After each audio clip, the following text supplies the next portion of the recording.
Hi students, welcome to class ഓറ. നമ്മൾ probability എന്ന ചാപ്റ്ററിനകത്ത് 16.2 എക്സസൈസ് ആണ് ചെയ്യുന്നത്. 16.1 ഡിലീറ്റഡ് ആണ്, നമുക്ക് ആവശ്യമില്ല അതിനകത്തുള്ളത്. 16.2 മതി നമുക്ക് എക്സാമിന് വരുന്ന ക്വസ്റ്റ്യൻസ്. ഇവിടെ നമ്മളോട് ചോദിച്ചേക്കണേ എ ഡൈ ഈസ് റോൾഡ്, ഒരു ഡൈ റോൾ ചെയ്യണം. അങ്ങനെയാണെങ്കിൽ ഈ B the event die shows 4 and F B the event die shows even number എന്ന് പറഞ്ഞേക്കണേ. നമുക്കറിയാം ഒരു ഡൈ ടോസ് ചെയ്യുമ്പോൾ പാമ്പും കോണിയും കളിക്കുന്ന കട്ട, അതിനകത്ത് എത്രയാണ്, ആ ക്യൂബിനകത്ത് എത്ര നമ്പേഴ്സ് ആണുള്ളത്? That is equal to 1 2 S എന്ന് പറഞ്ഞ ടോട്ടൽ സാമ്പിൾ സ്പേസ് കൊടുക്കാം. 1 2 3 4 5 6 ഇതാണ് നമുക്ക് അതിനകത്തുള്ള ടോട്ടൽ സാമ്പിൾ സ്പേസിലെ എലമെന്റ്സ് എന്ന് പറയുന്നത്. 1 2 3 4 5 6. അപ്പൊ ഇവിടെ നോക്കിയേ, ഒന്നാമത് നമ്മളോട് പറഞ്ഞാണ് a dice rolled, let E be the event die shows 4. ഇതിനകത്ത് 4 വരുന്നതാണ് നമ്മളോട് ഒന്നാമത് പറഞ്ഞേക്കണേ. ഏതാണ്? Die shows 4. A die shows 4 ആണ്. അപ്പൊ ഇവിടെ എ എന്ന് പറഞ്ഞ ഏത് വരും? ഇതിനകത്ത് 4 വരുന്ന ഒരേ ഒരു നമ്പർ ഉള്ളത്, ദാറ്റ് ഈസ് ഈക്വൽ ടു 4 വരും.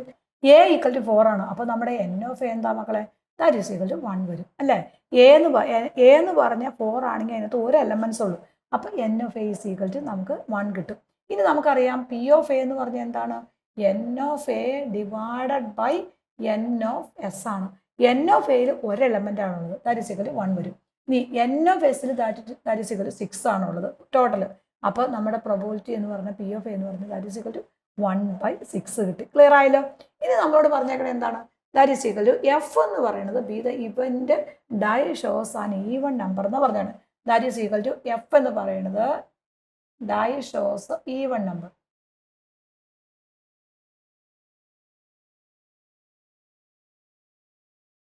അപ്പം നമ്മുടെ എഫ് എന്ന് പറഞ്ഞാൽ എന്താ പറഞ്ഞേക്കണേ? ഈവൺ നമ്പറാണ്.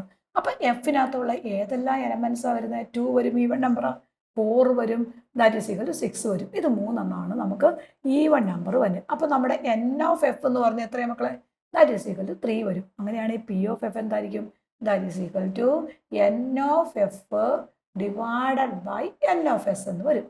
എൻ ഓഫ് എഫ് എന്ന് പറഞ്ഞാൽ 3 ആണ്, എൻ ഓഫ് എക്സ് 6 ആണ്. ദാറ്റ് ഈസ് ഈക്വൽ ടു നമ്മുടെ പ്രൊബബിലിറ്റി 1/2 വരും. ക്ലിയർ ആയല്ലോ? ഇനി നമ്മളിവിടെ നോക്കിയേക്കണേ എന്താണ്? മ്യൂച്വലി എക്സ്ക്ലൂസീവ് ആണെന്ന് ചോദിച്ചേക്കണേ.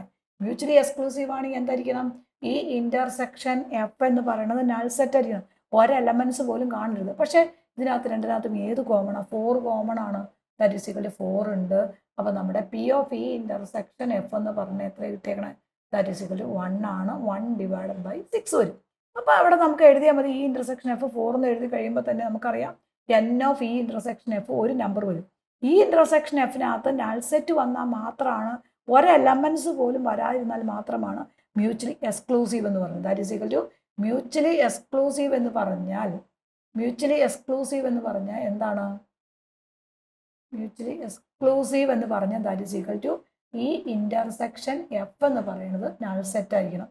ഈ ഇന്റർസെക്ഷൻ എഫ് എന്തായിരിക്കണം? നൾ സെറ്റ് ആയിരിക്കണം. പക്ഷേ ഇവിടെ നമുക്ക് എന്താണ്? ഒരു എലമെന്റ്സ് ഉണ്ട്. അപ്പോൾ അത് മ്യൂച്വലി എക്സ്ക്ലൂസീവ് ആണോ? അല്ല. അപ്പോൾ നമ്മുടെ ആൻസർ എന്ന് പറഞ്ഞാൽ എന്താണ്? നോ, മ്യൂച്വലി എക്സ്ക്ലൂസീവ് അല്ല.